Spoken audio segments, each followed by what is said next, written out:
Hello, everybody. Welcome back to Rule the Roost podcast. Conor Mummery, welcome back, mate. How you doing? Thank you very much. Been a while. Waiting for the invite, but I just keeping you on your toes, mate. You know what I mean? Yeah, right. Nobody wants too much of me, do they? To be fair, keep getting them out. You can never get too much. Never get too much. So, are you? Is your head? Is it back from Mars now after Tottenham's transfer window? How are you? Before we sort of dive into it fully, how do you rate it? I mean, on business, if you just look at the three that we've brought in, it's pretty solid. It's just the timing of it that's, I think, probably why fans aren't as happy as you would be with these three names on paper coming in January. We knew exactly what we needed from October, November, when all the injuries started coming in, and we waited till deadline day and the day before to bring in the forward we knew we needed and the centre half we knew we needed. So frustrating on that end. I'm happy with the arrivals. Obviously, I haven't seen too much of Mathys Tel and Danso really, but on paper, happy with the arrivals. Not happy with the timing of it at all, really. Especially when you look at our January form. I mean, it is quite mad, isn't it? And it is something that you sort of get caught. Well, I do anyway. I'm not going to project onto you, but I get caught between this sense of I'm annoyed that we've done this on deadline day again, or just in the days leading up to deadline day, should we say? Yeah. Versus, oh well, don't complain about it. We got the players in. Let's just look forward to the rest of the season because, like Mickey van der Ven, Christian Romero are seemingly out for an indeterminate period. Radu Dragason's done his ACL. Destiny of Doggy's pretty much been worked into the ground. Pedro Porro's on fumes. It is frustrating that we have taken this long to do it.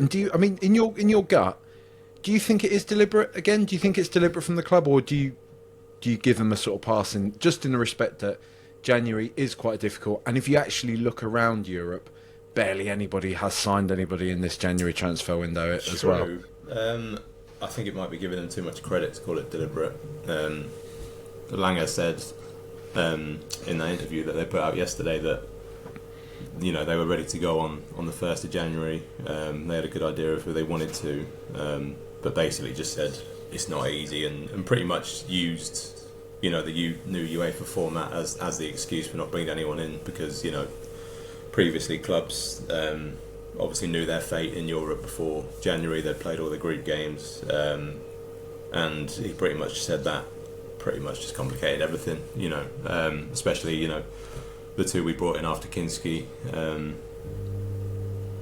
The thing is that I don't really buy it as an excuse, to be honest. Given we knew exactly what we needed, given we knew exactly who was injured, how long they were going to be injured for, in a way, given the amount that Dragason's had to play as a result, we've pretty much just replaced him as opposed to, properly supporting Van der Ven and Romero and, replacing because neither of them seems to play football anymore. So I don't think it was necessarily deliberate. If it was, that's baffling, and I'd like to know why. Yeah, it's you can't escape from the feeling that there's an air of this sort of the brinkmanship of Daniel Levy and all that type of thing, because we've seen it happen in pretty much every single transfer window. It even happens in summer, which is the thing that's quite wild about it. One point I have seen raised is that whilst there is sort of this, just in terms of like, and I know I'll get accused of being a Levy apologist and all that type of thing, but one thing that people will say is that just in the basic psychology of a transfer window, the fact that there's a time frame on it, the fact that there's this hype build up on deadline day and all that type of stuff, that if you're not actually doing anything on that day, it feels like you're doing nothing whatsoever. I think Levy's definitely previously at least brought into the drama of that, hasn't he? And, wanting to look like Van der Vaart and wanting to look like he's pulled one out the bag, with minutes to go on the deadline sort of thing, but it doesn't help us. No, it's I mean, we'll talk about the players individually and stuff, but let's. There was another rumor that came out as well on deadline day that we'd actually submitted a £70 million bid for Mark Gay from Crystal Palace. Wonderful player. I mean, people will debate his attitude off pitch, just with regard to his, his recent, I guess, statement and position on the Rainbow Laces campaign and everything like that. That is another side of the conversation that I guess we don't really need to go into too much now because we didn't sign him. But the fact that we were looking to drop such a substantial amount of money, I mean, one thing I will give Daniel Levy, I'll say up front, is I'm not really buying Troy Deeney's whole thing that Spurs just did that as a PR move and stuff. Wouldn't buy anything from Troy Deeney, mate. Yeah, he was doing it in his car in a motorway lay-by as well. Do you know what I mean? But I think I mean, it might. I think it's more opportunistic from the club to hope that we can drop a big bid on Crystal Palace and try and get one of their top players without giving them too much time to think about it and take the money. But does it make you? I mean, basically, do you think he's a Romero replacement? Do you think that's what because that's the conversation right now, isn't it? That Romero's checked out or can't be relied upon. It's pretty much 1 in 2 games he plays for Spurs across his career. There's quite a few factors there, isn't there? There is. It mainly sort of made me worry about Van der Ven, really, and if they knew something aside from what they were telling us after he didn't play at Brentford. Because Guehi, I know he's not left-footed, but that's pretty much where he plays on the left side. So that's sort of what I thought initially, and then obviously we've heard rumours, nothing substantiated about Van der Ven and picking up either a new injury or a setback at least. So I think, obviously people were saying this because they discovered that Dragusin had done his ACL and he was out for the season, but it pretty much just made me worry about both Romero and Van der Ven in terms of the club's hopes for them to have a realistic or give a realistic contribution for the rest of the season, really. Are you where's your head at with Romero? Because I'm I kind of feel a bit like yeah, I wouldn't necessarily be gutted because I do think we'd get quite a lot of money for him, and you can say what you like about him as a player and how good he can be, and we know how good he can be, and we've seen it sporadically over the last 3 or 4 years, but just unreliable in terms of fitness. You can't rely on him to play, as you say, more than 1 in 2 games. I think he's missed around 40% since he joined, or been unavailable for at least 35 to 40% since he joined, and I hope it doesn't go that same way with Van der Ven. I hope he does get over this, his hamstring issues. But with Romero, you can't really base your reaction on how good he can be, and when he's playing and when he gets a run of games together. You've just got to look at the whole picture, really, and he's just not reliable enough, and he's not available anywhere near enough when we need him. So I wouldn't necessarily be too gutted if he left. But then again, looking at his injury record after the last 2 or 3 years, are Real Madrid still going to come in for him? Or is it, I wouldn't be surprised if it's a Saudi move. Because for him, I feel like, and it's possibly harsh. I wouldn't be surprised, mate. Like 26, what is he, 26, 27? I wouldn't be surprised. John Duran's just gone at 21, isn't he? Yeah. I feel like, and I'm, this might be harsh, that, well, Argentina is his priority, isn't it? International football is his priority, and whether or not he's been out for us, there's been a couple of instances where he's been out, come back and played 1 game, and then gone to Argentina and played, 180 minutes. And I just can't, I don't think a club like Real Madrid would put up with that. No, it is quite wild. Because I think, like you say, that the reason why it's such a difficult one with him is because he is class. Yeah, when he's at his best, he is quality. When he's at his best, you look at Gabriel, Saliba, at them up the road, and you think, God, they are magnificent players, everything aside. But rivalry aside, that is class. Rivalry aside, that is class. But Christian Romero, I would say is in that ballpark with those two when he's at his best. But Yeah. he occupies not just like in terms of like his ability on the pitch, the position he plays in, but just his status within the squad. He occupies such an important place within all of that, really, that, as you say, when it keeps kind of coming in and coming out of the equation, it just destabilises everything, I think. And I think this is one of those situations that we're very good at doing this in hindsight. We've always been very good at saying the time to sell that player was 2 years ago, but we held on to them for too long and it all became this big protracted thing. There's that part of me now, it's like, if you get that offer, if Madrid do think, right, well, with his injuries in mind, Tottenham, 60 mil, 60, 70, take it or leave it. I think we just need to be quite adult about it now and just take it. And whether or not the club do, it remains to be seen. I'm not sure they would. And I don't think it'd get a good reaction from a lot of fans. No, it wouldn't. Because when you think about what you will actually be missing, you will actually be missing maybe 30 games a season in all competitions. You're not getting that Romero that we know week in, week out for a prolonged period of time. It seems to be every 2 or 3 months that there's the period that he's out for. So you've got to consider all of that when you think about selling him and what it would mean. The main thing is replacing him, really, and if we would do that adequately, which is up in the air, I would say.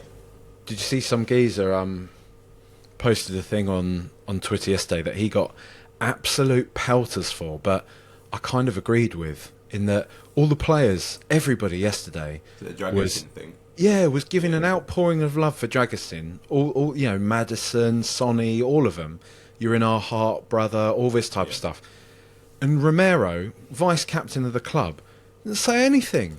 He actually posted something, a get well soon to Lisandro Martinez. Yeah. And people are like, stop being so precious, it's just social media. You're like, yeah, man, but come on. Yeah, people are saying, I'm sure, Romero's spoken to him, in person or whatever. But so is everyone else, and they're still just doing it as a sort of show of, solidarity. I get the feeling when Romero's out for these prolonged periods of time, he tunes out a bit from Tottenham. Yeah. You don't see, when, people that have been injured, Solanke, Udogie in recent weeks, just off the top of my head, posting after the Brentford win, well done lads, whatever, with a full-time graphic the Spurs put out. You don't really get any of that from him when he's injured. He just sort of seems to tune out from it, I don't think he did, but you'd think, a vice-captain after a performance and win like Liverpool in the semi-final would be, bigging it up a bit on social media and stuff like that. I do get the feeling he sort of tunes out. I don't know. For a vice-captain, whatever that means, really. You'd like a bit more on that side of things, I think, especially when one of your teammates just done his ACL and he's not going to be playing football for about 6 weeks. Who's kind of your understudy as well. He's probably a lad that looks up to you and would sort of like maybe a little. I mean, I know that sounds mad, but Romero is at, I think how old is he? I think he's 26, is he? 26, I think. Yeah, at 26 he is still one of the senior players in the team now, really. And I think his status within world football and within the squad far sort of outlies his years as well, doesn't it? Really, in an actual sense. But yeah, I don't know. It's just a bit of a shame. It's a bit of a shame because he can be so brilliant, and yet he might not be here for much longer. I don't even think he had a great start to the season before he got injured. To be honest, it's compared to some of the levels he put up last season, there were quite a few goals that he was at least partly responsible for. Yeah, he just never really hit his man. Yeah, and quite bad in the air as well, from what I remember. I think he's that's never been his strength, really. Yeah, fair. There was a Leicester game where Vardy scored away at Newcastle.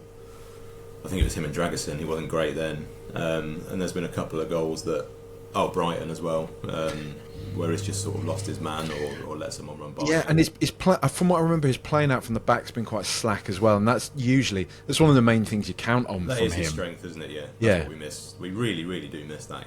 100%. When you bring Dragusin in and not to have a go at him while he's unable to walk at the moment. You miss it massively when Dragusin comes in. I've got to say though, Ben Davies does give us that. As much people love to dig him out. Yeah. Ben Davies is he's a ball player. He is. He's great. But let's go back to the transfer window. So, I mean, let's do it. Let's talk about Kinsky, because he was our first signing of the transfer window. We got him done early doors, and really, we obviously needed to. There's a part of me that even wonders if somebody like Fraser Forster was like, lads, I can't really do this anymore. Do you know what I mean? Christ, like, I think that United game. Has he played since then? Has he? No. I think that flicked a switch where it was like, this is as embarrassing for me as it is, for his integrity, professional integrity, as it is for the club and what happened. And from everything we understand, he's a great lad about the place. Yeah, and I know people scoff at that stuff, but it is important. It's definitely important. Yeah. I think he's probably played his last game for us, especially since Austin's come in and been really good as well. Yeah. But we have brought in Kinsky, and he obviously, he had that mega performance in his debut against Liverpool, where he looked like that new Petr Cech, even though all the Czech journalists said don't expect that of him. He looked unbelievable, reflex saves, commanding in the air, his playing out from the back with his feet, everything like that was absolutely unbelievable.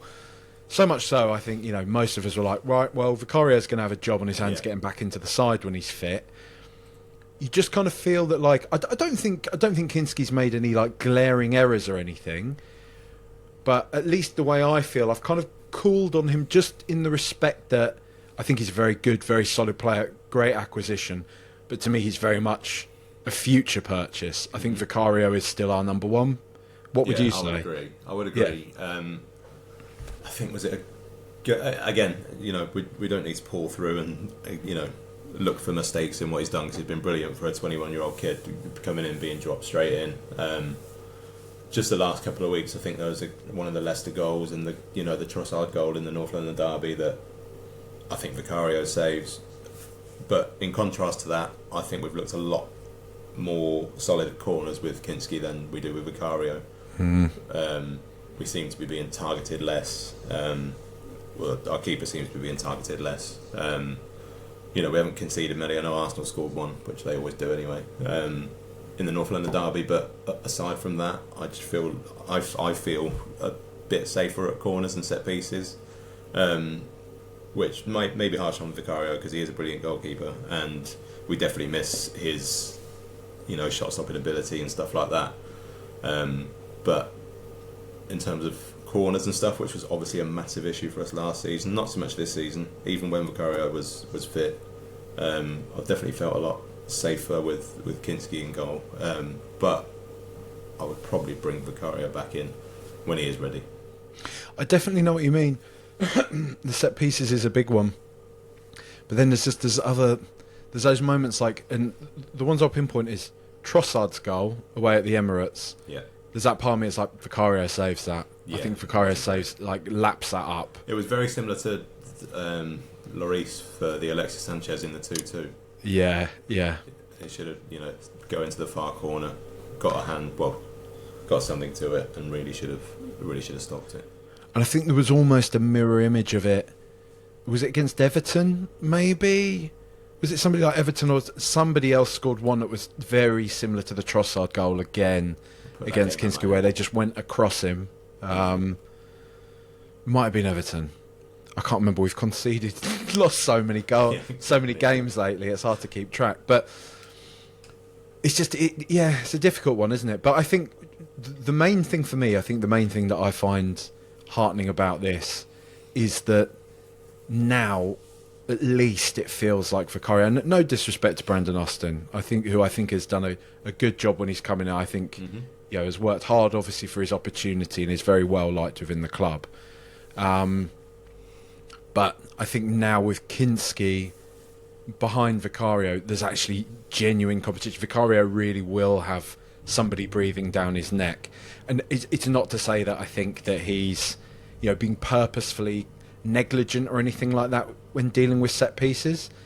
But I think maybe areas of like that of his game that have maybe continued to, I don't know, even like degrade further since it first got highlighted by Neville and the like. I think now he might suddenly get a bit of a check, as in like I've really got to work on this stuff. I really need to just be more. How do you feel about Neville and Carragher and their view on Tottenham? If you haven't mentioned it. No, I haven't actually, have I? No, I don't know. They don't often. I tell you what, have you seen? Flav's been doing the Lord's work on some of the overlap stuff lately. Do you see even that? The bloody Nottingham Forest bloke getting all like chippy with him about it. Like, what's going on? What's going on? We've even got them bog trotters. They haven't won anything since the 70s. Do you know what I mean? My second ever game to Tottenham was Tottenham against Nottingham Forest at White Hart Lane, and we lost. I think Pierre Van Hooijdonk scored, and I cried. Yeah, I cried on the tube home. I was 23 at the time. All right, so Kinsky, good competition for Vicario. Well done, Tottenham. It seems it's like we wanted to sign him in summer, didn't we? And I think he brought it forward. Yeah, we brought it forward. I think one of the big things that won him over, apparently, they were talking about it on View from the Lane, that Langer and the like, the much maligned Langer, but still, apparently, when Langer went to speak to him, was like ready, prepared with, this is what we like about your game, this is how we think you can benefit us, and had all this kind of data on him, that this kid was thinking, wow, that you've put this much into signing me, like this young guy from, whatever, one of Europe's lesser leagues, if you like, should we say. I think he was very bowled over by that and really happy about it. So, that's quite good to hear, isn't it? Kevin Danso, who I believe it's still a loan with an obligation to buy. Yeah, I think so. But it is an obligation of about 20 odd million euros. I had something of a shock when I saw him in his first club interview, just basically sounding like an English bloke. Yeah, I did as well. Do you know what I mean? That wasn't there. Yeah, I was like, right. Grew up in Milton Keynes. He's an old teammate of Dele Alli's actually as well. From what I've seen, I'll be completely real. Until we bought him, I'd never consciously known of him. Do you know what I mean? No, I think we've obviously seen him play, but just not noticed in the Euros and stuff because he's regular for Austria. But I can't say I've certainly never watched him in purpose. I remember the Mbappe broken nose thing. I was like, it's that guy that broke Mbappe's nose. Okay, cool. I mean, that's his legacy for now until he lifts the Europa League for Tottenham. From what I've seen though, when I've watched like little, compilations as we all do and everything, he looks. I'm quietly excited that this could be quite a good Moneyball signing for Tottenham, in the respect that it's a low signing fee. You got to say 20-something million euros now is pretty much. I know it sounds ridiculous to say it's pretty much change in modern day football now, but what it looks like we've got is a guy who is very quick, very strong, is quite switched on. His compilations seem to show a lot of last-ditch tackles that are very well timed. Like his technique looks very good. He looks good in the air. I don't really know what his ball-playing ability is like. I haven't really seen anything like that. But still, he looks every bit the Ange defender. So I don't know. How do you feel? Because I'm quietly confident this might be a bit of a gem for us. Clip this up in a year's time when he's a donkey. But again, from what I've seen, I'm happy with it because it does sound like he's got everything that you do need as a centre half to play in our team. The only thing is, he's going to do his hamstring next week, isn't he? So they're all going to be no. But he's, before this, he's generally got a really good injury record. So fingers crossed that continues, because he's going to have to play a lot of games by the sounds of it, with Romero and Van der Ven, and obviously Dragusin being out for the rest of the season. I'm happy with it. I'm not sure we'll drop him straight in on Thursday, or do you think he will? I kind of feel like we might. It all depends on Mickey Van der Ven, doesn't it? I think that's. I'm going to assume that he's not playing. I mean, Ange is speaking today. I'm going to assume that there won't be any Mickey. It just sounds, nobody's shut it down, basically, have they? No. Ange doesn't seem afraid to just drop a player in, though. No, obviously Kinsky had 2 training sessions, didn't he? So, yeah. In the first leg. But I know what you mean. Davis and Gray were so good against Brentford together. They were, yeah. But it's just Anfield in a semi-final second leg. I don't know.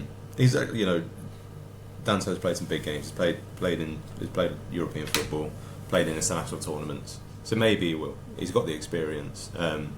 But Archie Gray hasn't got in terms of those big games. And he might just think we're going to need him to deal with that attack. Jed Spencer's obviously going to lock Salah up again, but they've got a very good attack. They score a lot of goals against us at times. So yeah, maybe we'll bring him straight in. Depends how he's looked in training, doesn't it? And it definitely depends on Mickey Van der Ven. This is assuming that Van der Ven's not going to be fit, because the noises aren't great, are they? No. It's the lack with Spurs. It's always the lack of any news that is often the more worrying thing, isn't it? I mean, like Romero is just, who knows anymore really what's going on with him. But I'm glad we brought in Dan. So we've definitely needed cover in that area. We've definitely needed. I mean, Dragusin, whatever you kind of think about him, has tried his best, I think, and just doesn't look right for this system whatsoever. Doesn't look right for this type of football. And I wouldn't be surprised if he. Well, I was going to say I wouldn't be surprised if he went in the summer, but I'm not sure anyone will buy him while he's got one knee. So that might be a January thing, but I don't think we'll hang on to him for too long. I also feel like he's maybe after an injury like that, it's less of a. He's going to be on Roma's radar to now. He's going to Leeds or something like that. Do you know what I mean? It's He's which is kind of to the Premier League, just not how we play. It's kind of brutal, He's only 21 years old, isn't he? Yeah. Like, there or thereabouts. Are you? I mean, overall, you happy that we signed another centre back though with Danso? Yeah, 100%. We needed another one. That's why they were going for Mark Guehi late on. We needed more than one, I think. Not just because of the numbers, the squad's got a lot of centre backs, but they're never available.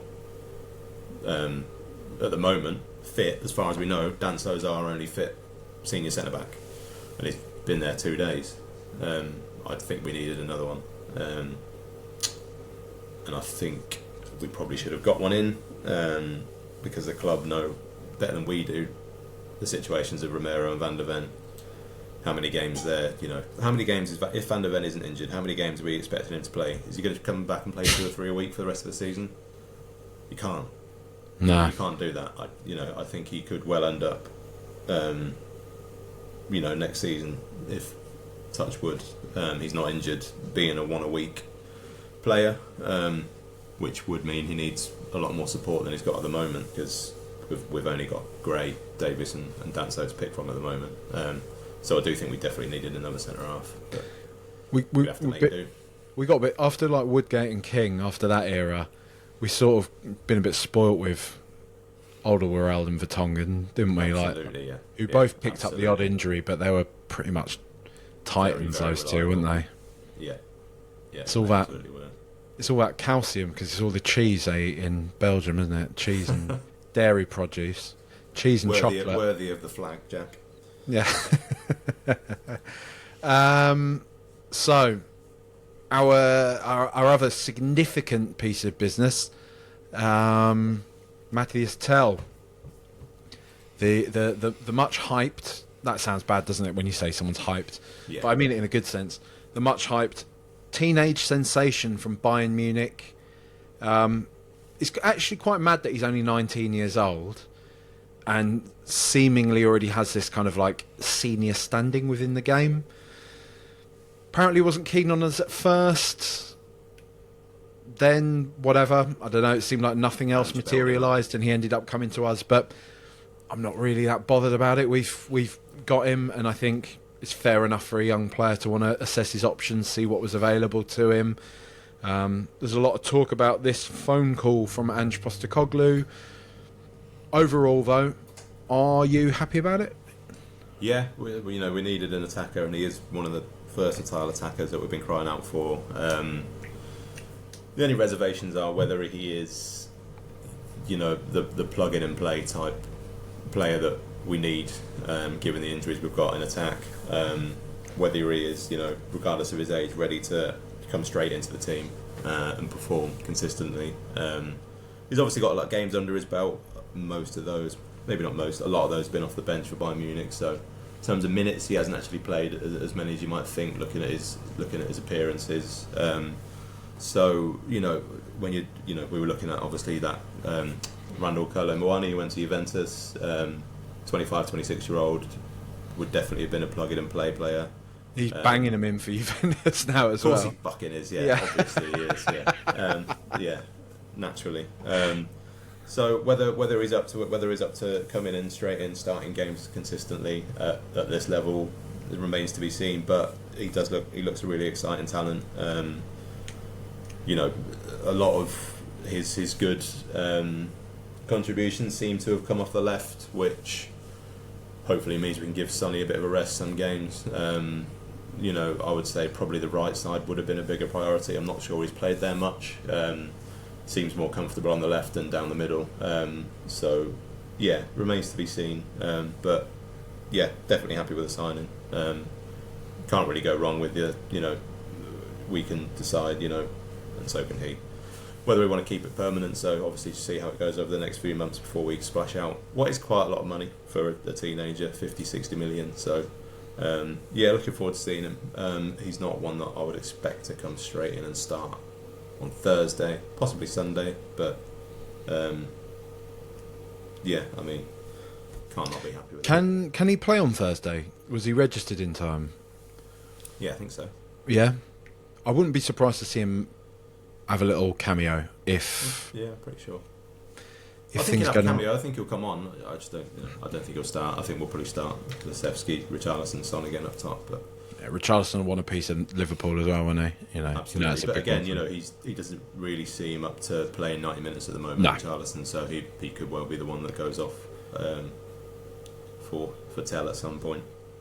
A lot of the German press have been very, especially Florian Plettenberg, has been very keen to continue to emphasise that Tel is a number 9, that he's not a wide forward. But I reckon at 19 years old, if he's got certain attributes that could lend itself to being a wide forward, especially in this type of fluid system like Tottenham and Ange Postecoglou have, you'd imagine at first it'll be a case of fitting in where you can, because when Dom Solanke's back, he's our main number 9, isn't he? Like he's. Yeah. Which and Tel would you can't know, play Solanke out no? wide, can you? No, of course not. Tel would know that. He knows the competition in the squad. He said, well, he didn't say reports. The conversation with Ange a lot about where Ange sees him best. So, Ange has obviously got something in mind for that. Whether or not he agrees with Florian Plettenberg, I'm not sure. So, I would imagine most of his minutes for us, at least this season, will be on the wing. We've obviously got Richarlison and Solanke not far off, I don't think. A couple of weeks, maybe.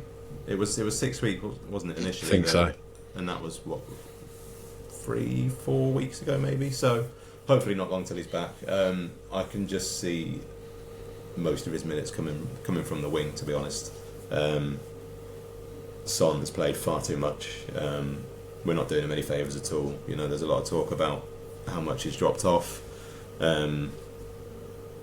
I think a lot of that's just the amount of football he's had to play. the last 20, 30 minutes of games, he just looks knackered, doesn't he? At the start of the season, he was coming off quite a lot, wasn't he? 60, 70 minutes. It was quite a regular thing.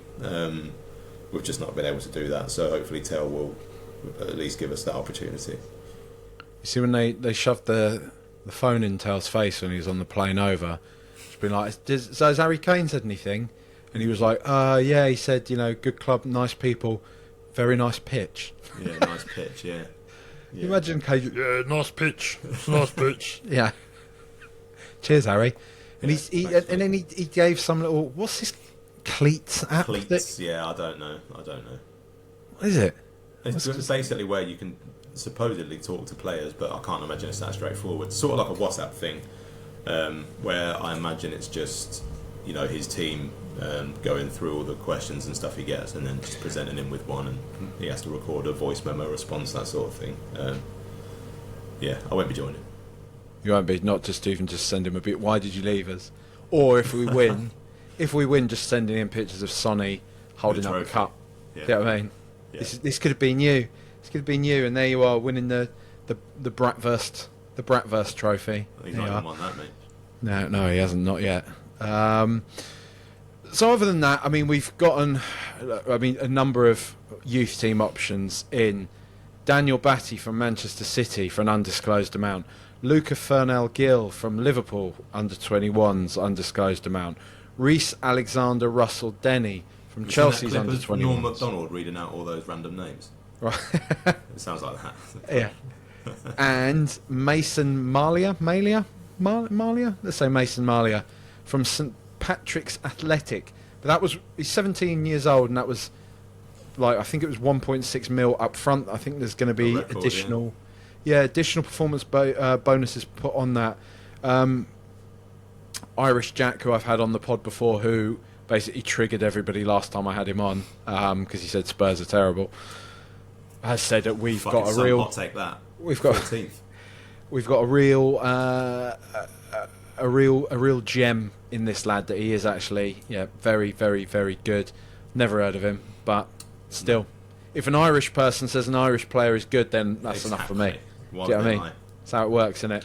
Are we don't.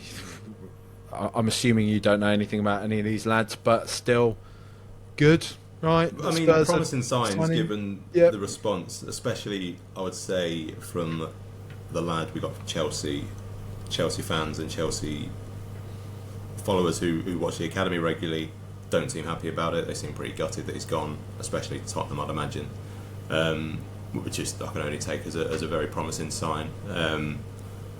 In terms of Malia, look, I don't know. I think we're going to have a very good team in 4 or 5 years if we manage these kids really well. Obviously, the ones that are already playing for us in Gray and Bergvall as well. I'm assuming they're just going straight into the academy. I can't imagine we'll be seeing any of them this season. By the sounds of it, a couple of them definitely not ready for senior football. Mainly to bolster our Premier League 2 squad, I think, who have been a bit short this season with people going out on loan and stuff, and obviously a couple joining in with the first team, so good for them. I can't imagine we'll be seeing them this season, but from the compilation I've seen, Malia is the next Harry Kane, so get him in on Thursday. So just chuck him straight. Get Tel. Fuck Get Tel. Tel. Not interested. Get Malia in. Exactly. Con, just before we wrap this up, what do you think is missing still? What do you want to see us do in the summer? I think there's talk. I think there was a quote from somebody that said that Spurs' primary focus in the summer is going to be for an all-action forward. That seems to again ignore the fact that, in my opinion, we've been missing a real commanding number 6 for the past however many years since basically Dembele left Tottenham. 140 years, maybe. Yeah. For me, I would say maybe centre half, especially if it sounds Romero may well be off. Mickey, love him to bits. He's brilliant. Can't rely on him to be available consistently. The only thing is, obviously, we're probably not good unless we win the Europa League, which we will. Might not be in Europe next season, so that might be a bit of an easier load for the players. But we really, really, really need a centre half, I think. Dragassin's not the one, bless him. So for me, centre half, definitely defensive midfielder, as you mentioned. And we do need a winger. We need a winger who's older than 19.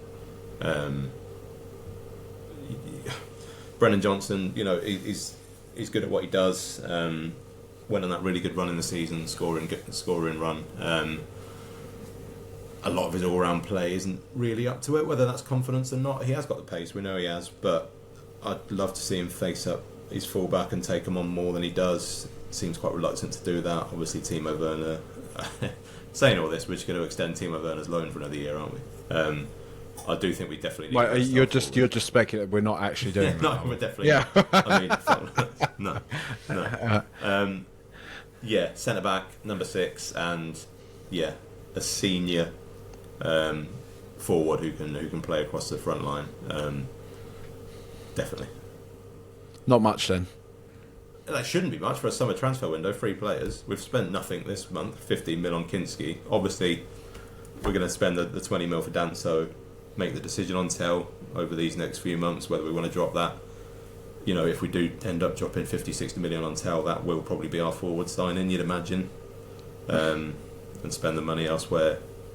But maybe they see Archie Gray as the number 6 next season, and, you know, fair play, because he has been brilliant. We just haven't seen much of him in midfield. You know, he hasn't really played there for a while. You know, all of this talk about it being his position, and it is. At Leeds, he was largely a right back. Here, he's played everywhere apart from midfield, really. So it's quite a big call to just sort of say, yeah, that's his position. That's where he's going to play for us. We've talked about Basuma and Bentancur before, I know. Basuma, frustrating one, as we've talked about. Has some brilliant games, has some non-brilliant games. Exactly the same as Bentancur. You know, I think Bentancur was brilliant on Sunday, but he has games where he looks way off it, maybe too often. So yeah, a proper elite defensive midfielder, you know, that all the other teams seem to have, but we don't. Come on, you Spurs. Cheers, Com. Let's. Anytime. Are you hopeful about Thursday? Just quick. Yes, I am. I think we might do it, but I think it will be horrible. I think it might be a bit similar to the league game last season. Hopefully not as bad in terms of goals conceded, but I do think we could well go 1 or 2 down fairly early on, and I do think we'll score 1 or 2 ourselves. So a 2-2, maybe a 3-2 penalties, but I can see us getting through it. Just hopefully that's against Newcastle, not Arsenal. Yeah, we'll be playing the. God, what's the name of the bloody song? Da da da. Yes, there we go. Yeah. Banging that out tonight, mate. Absolutely. Right, come on. Cheers, mate. Easy. No worries.